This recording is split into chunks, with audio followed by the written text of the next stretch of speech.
ये तो मैंने आपको अपनी कई सारी वीडियोस में बताया है कि जब भी कोई बड़ा त्योहार होता है तो हम लोग पितरों पे जाते हैं और हमारे पितर गांव में ही होते हैं। तो देखिए, मैं आपको बताऊं कि ऐसा भी नहीं है कि हम सिर्फ बड़े बड़े त्योहारों पे ही जाते हैं, पास में ही हैं तो हम लोग जल्दी जल्दी पितरों पे हो आते हैं। जैसे अमावस्या बीच बीच में आती रहती है या फिर रविवार को भी हम लोग चले जाते हैं। लेकिन आज क्योंकि दीपावली के दिन ना पितरों पे जाने का एक खास विधान होता है, एक खास पूजा होती है, तो सुबह के टाइम हम सब लोग रेडी हुए और हम लोग पितरों पे गए। अब कार्तिक की वजह से हम लोग जल्दी उठ जाते हैं, नहीं तो जब भी कोई त्यौहार हो स्पेशली उस टाइम पे मैं जल्दी ही उठ जाती हूँ। और घर पे आने के बाद फिर जब पितरों की पूजा हो जाती है तो बहुत सारे काम होते हैं दिवाली वाले दिन। तो बंदरवाल के लिए ये आम के पत्ते मैंने मंगाए थे, इन्हें अच्छे से पहले मैंने वॉश करा और उसके बाद अंदर की तरफ यानी पूरे घर में तो पोछा हो जाता है। आज थोड़ा सा नमक और चीनी डाल के पोछा होता है, तो अंदर की तरफ मैंने वो करा। और जो मेरा आउटडोर एरिया है इसकी मैं हमेशा धुलाई करती हूँ और ये सारा काम मैं करती हूँ 12 बजे के बाद, यानी जब पितरों की जो अमावस्या होती है उसका जो पूजन होता है वो ख़त्म हो जाता है। उसके बाद देवों को बुलाने के लिए जो आगमन की तैयारी होती है उसके लिए पूरे घर को एक बार वॉश करना ज़रूरी होता है। और पिछले काफ़ी टाइम से, यानी जब से मुझे याद है, इसी तरह से मैं करती हुई आ रही हूँ।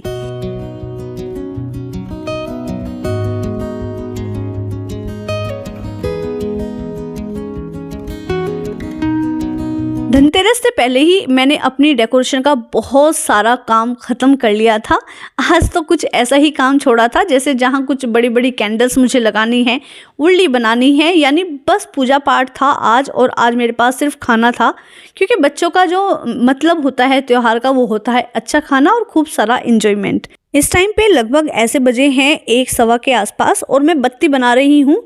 पहले मैं बाज़ार से बत्तियाँ लेकर आती थी, लेकिन उनमें थोड़ा सा एक सिल्कीनेस आता है, मतलब थोड़ी सी ना वो चिकनी होती हैं, तो जब जलाते हैं तो मुझे थोड़ी सी वो अच्छी नहीं लगती। तो जो इस मतलब कि दिवाली की दिए की बत्ती होती है थोड़ी लंबे वाली, ये मैं वही लगाती हूँ जो हाथ से बनाती हूँ। कॉटन ला के बाज़ार से और हाथ से की बनी बत्तियों का मैं इस्तेमाल करती हूँ। तो इस टाइम पे इन्हें बना के और बिल्कुल मतलब डिप करके रख दूँगी तेल के अंदर, ताकि शाम के टाइम ना जिस टाइम पे हम इन्हें जलाएंगे तो ये बहुत अच्छे से जलेंगी। और मैं पहले से ही ऐसे ही करती आई हूँ।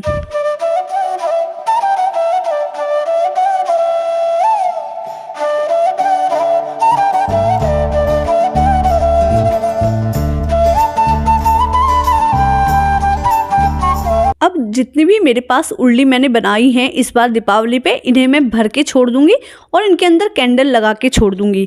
ये उर्ली तो मैंने पिछले साल बनाई थी पुराने दियों से, आपके साथ शेयर भी करी थी और इसका लिंक मैं आपको प्रोवाइड करा दूंगी। आप इसे ज़रूर देखिएगा, आपको बहुत पसंद आएगी। पुराने वेस्ट दियों से हमने इसे तैयार करा था और इस साल भी जो वेस्ट निकलेगा दिवाली का उस सब से बहुत सारे मतलब सुंदर सुंदर DIYs मैं बनाऊंगी, जो धीरे धीरे करके अब आपके साथ शेयर करूंगी। और देखिए, इसके अंदर ना मैंने ये आर्टिफिशियल कैंडल्स लगा दी हैं, बैटरी ऑपरेटेड होती हैं। जैसे ही बैटरी इनकी ख़राब हो आप इन्हें चेंज कर सकते हैं, ये भी आपके साथ मैंने शेयर करी थी। इनका भी लिंक मैं आपको प्रोवाइड करा दूंगी। बहुत सस्ती आई थी, हालांकि मैंने एक ही पैकेट मंगाया था और थोड़ा सा ना मुझे इसको बाद में मैंने सोचा कि मुझे एक और मंगा लेना चाहिए था। और यहाँ सेंटर टेबल के ऊपर मैंने ये फ्लास्क है मेरे पास, ये जो मछली आती है ना जिसके अंदर, वो वाला है। और मैंने इसमें बहुत सारे गेंदे के फ्लास्क भर दिए हैं और इसका मैं एक बहुत सुंदर टी कैंडल होल्डर बनाऊंगी। देखिएगा, बहुत सुंदर लगता है। ऊपर की तरफ मैंने इसमें ऑयल डाल दिया है और जिस टाइम पे मैं डाल रही थी चम्मच भी इसके अंदर ही चली गई थी। और किसी भी तरह के ऑयल का यूज़ कर सकते हैं, रिफाइंड ऑयल भी आप इसमें यूज़ कर सकते हैं। और ऊपर इसमें एक बत्ती मैंने लगा दी है। अब मैंने आपको बताया था ना कि आज मैंने सिर्फ वही काम छोड़ा है, यानी जहाँ जहाँ मुझे बड़ी बड़ी कैंडल्स लगानी है वो, बाकी सब डेकोरेशन का काम मैंने ख़त्म करके छोड़ दिया था। और इस साल की जो दीपावली थी इसकी मेरे लिए सबसे बड़ी स्पेशलिटी ये थी कि इस साल मैंने सारी ही चीज़ें अपने हाथ की बनी हुई लगाई।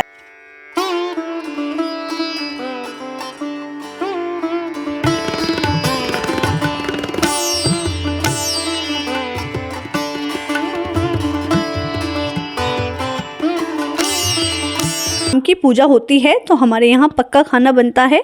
और देखिए, सुबह जब देवताओं की होती है उस टाइम पे कच्चा बनता है दाल चावल खीर। तो मैंने आज कोई आपके साथ रेसिपी इसलिए शेयर नहीं करी है क्योंकि फेस्टिवल व्लॉग्स ऑलरेडी काफ़ी बड़ा हो जाता है और देखिए इधर जो चौकी लगी है ये मेरी लग जाती है धनतेरस को ही। 5 दिनों तक हमारे यहाँ ये नहीं छेड़ी जाती। और देखिए रियलिटी ये है कि विधान यही होता है कि जो भी चौकी हम लगाते हैं उसे हम 5 दिनों तक बिल्कुल नहीं छेड़ते। जो भी हम बचपन में देखते हैं वही चीज़ें हमें बहुत टाइम तक मेमोराइज रहती हैं। बचपन में जब मैं बहुत छोटी थी तो मेरी मम्मी चौकी के जस्ट सामने लक्ष्मी माँ के लिए एक छोटी सी रंगोली बनाया करती थी। उस टाइम पे तो कोई रंगोली के कलर नहीं थे, तो वो आटे से और हल्दी से और सिंदूर से बनाती थी। और हमेशा उन्होंने ये बताया कि ये बहुत ज़्यादा शुभ होते हैं। और यही चीज़ें देख देख के हम लोग बड़े हुए और मैं भी अब यही करती आ रही हूँ। बहुत अच्छी रंगोली मुझे नहीं आती है बनाने, लेकिन अब तो बहुत अच्छे अच्छे स्टेंसिल्स आ गए हैं। मेरे पास भी काफ़ी सारे स्टेंसिल्स हैं, मैं उनका यूज़ करती हूँ। और कुछ चीज़ें मैं देखती रहती हूँ ऑनलाइन और उन्हें सीखने की भी कोशिश करती हूँ। एक नए मेथड से मैंने यहाँ चरण के साथ साथ एक छोटी सी रंगोली बनाने की कोशिश करी। और देखिए अब बारी थी दियों को भरने की।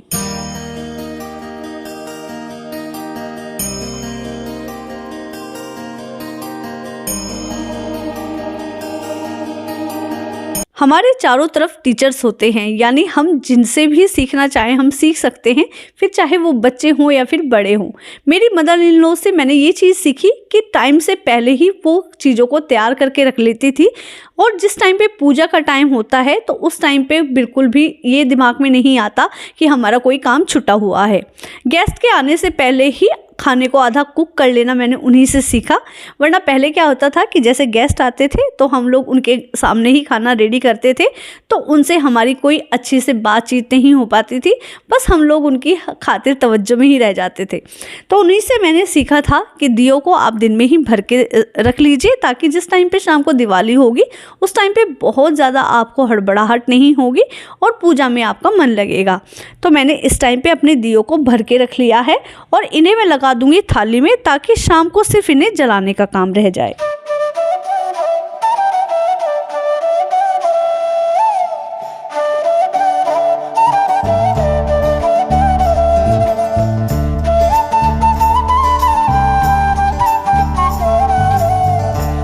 दीपावली दीपों का त्यौहार होता है, रोशनी का होता है। तो देखिए आर्टिफिशियल लाइट तो हम कितनी भी लगा लें, लेकिन जो ये हाथ के बने हुए दीपक होते हैं, इनसे जब हम अपने घर को रोशन करते हैं इसकी बात बिल्कुल अलग होती है। और ये बिल्कुल शुभ भी होते हैं। इन्हें आप जितना ज़्यादा से ज़्यादा जलाएं उतना बेहतर है। और मैं तो कम से कम 151 जला ही देती हूँ।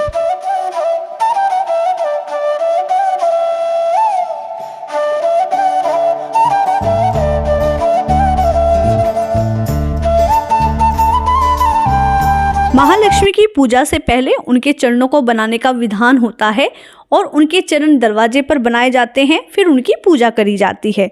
तो इस बार मैंने सोचा कि मैं अपने हाथों से उनके चरण नहीं बनाऊंगी। जब उनका एक बाल रूप मेरे पास है तो मैं उन्हीं से उनके चरण की स्थापना कराऊंगी। तो बिन्नू इस बार घर आई थी, क्योंकि दीपावली पे बच्चे घर आ ही जाते हैं। तो मैंने ये डिसाइड करा कि क्यों ना अब की बार उनके जो चरण के जो निशान हैं मैं उसके पैरों से बनवाऊँ। तो बड़ा ही खूबसूरत ये मोमेंट था, इतना मतलब ज़्यादा देखने में खूबसूरत था। हो सकता है आप इस चीज़ को उतना ज़्यादा रिलेट ना कर पाए, लेकिन जिस टाइम पे मैं उसके चरण बनवा रही थी और पीछे से वो छपके आ रहे थे तो बिल्कुल मुझे ऐसी फीलिंग आ रही थी जैसे माँ लक्ष्मी साक्षात मेरे घर में धीरे धीरे करके प्रवेश कर रही हैं और मैं उन्हें बहुत अच्छे से फील भी कर रही हूँ और बिल्कुल मतलब अपनी आंखों से मैं उन्हें देख भी रही हूँ। हो सकता है इस चीज़ को आप मतलब थोड़ा सा समझें भी, क्योंकि मेरी बातों से शायद आपको इस चीज़ का अंदाज़ा हो जाएगा कि जिस टाइम पे मैं उनसे चरण बनवा रही थी तो मुझे कितनी ज़्यादा खुशी हो रही थी।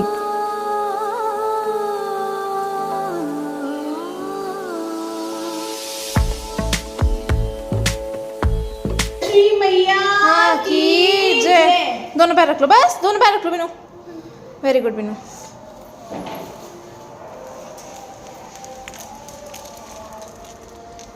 मेरी छोटी सी लक्ष्मी माँ है, आशीर्वाद दे दो।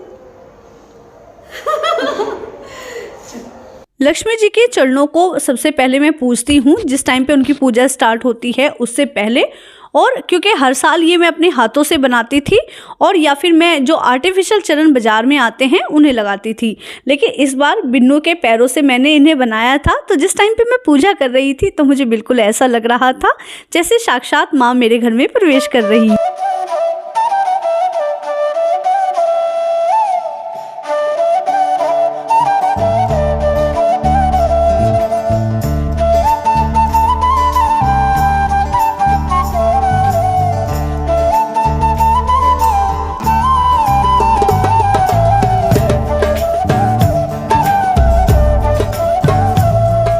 बड़ी दीपावली के दिन 5 तरह के अनाज रखे जाते हैं जो कच्चे बर्तन होते हैं उसमें भर के रखे जाते हैं। हमारे गांव में तो इन्हें कुल्लो बोला जाता है, पता नहीं आपके साइड इन्हें क्या कहा जाता होगा, कमेंट करके ज़रूर बताइएगा। इनको किसी बर्तन में भी रखा जा सकता है एक ही जगह मिलाकर। और 5 तरह के अनाज में हम कुछ भी ले सकते हैं, दालें भी ले सकते हैं, गेहूँ, चावल, लेकिन बस उनका साबुत होना ज़रूरी होता है। और देखिए ये बर्तन क्योंकि मेरे पास आराम से मिल जाते हैं गांव में तो मैं इन्हीं का इस्तेमाल करती हूँ, वरना तो किसी भी तरह के बर्तन में 5 को एक साथ मिला के भी रखा जा सकता है। और ये जो अनाज होता है ना, पूजा में पूजने के बाद इन्हें वापस से अपने ही दालों में अनाज में मिलाया जाता है। और देखिए ये सब चीज़ें प्रतीक होती हैं हमारी संपदा की, सफलता की और हमारी उन्नति की।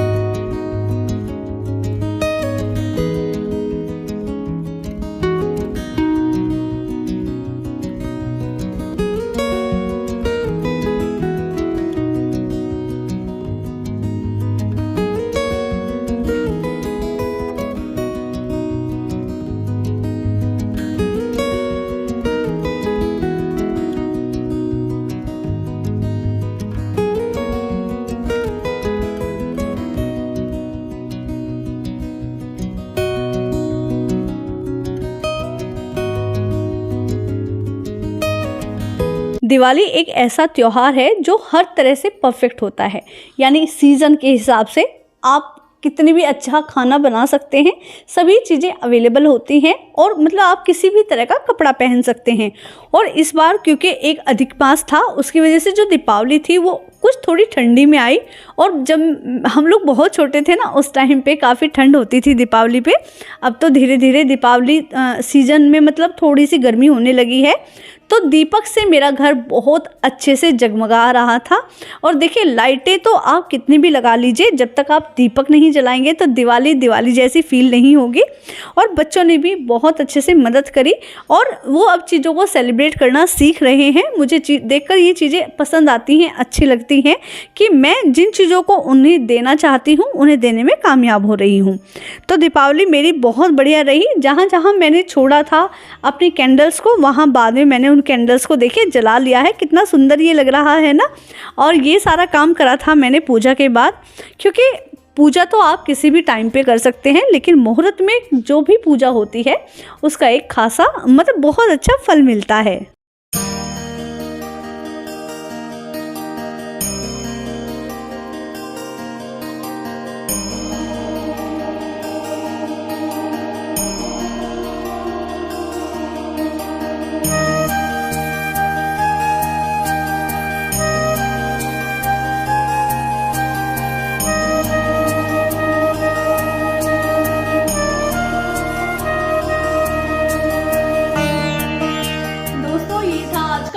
कैसा लगा कमेंट करके ज़रूर बताइएगा। माँ लक्ष्मी आपके घर अपार खुशियों की वर्षा करे, जीवन में इतनी खुशियाँ लाए कि आपने पहले उन्हें कभी महसूस ना किया हो। जीवन में आपके कोई भी दुख ना हो, आपके जीवन से सारे कष्ट मिट जाए। इन्हीं शुभकामनाओं के साथ फिर मिलेंगे दोस्तों एक नई इंटरेस्टिंग वीडियो के साथ। तब तक के लिए अपना ढेर सारा ख्याल रखिएगा। Okay friends, thank you. Happy Diwali, शुभ दीपावली और मंगलमय दीपावली।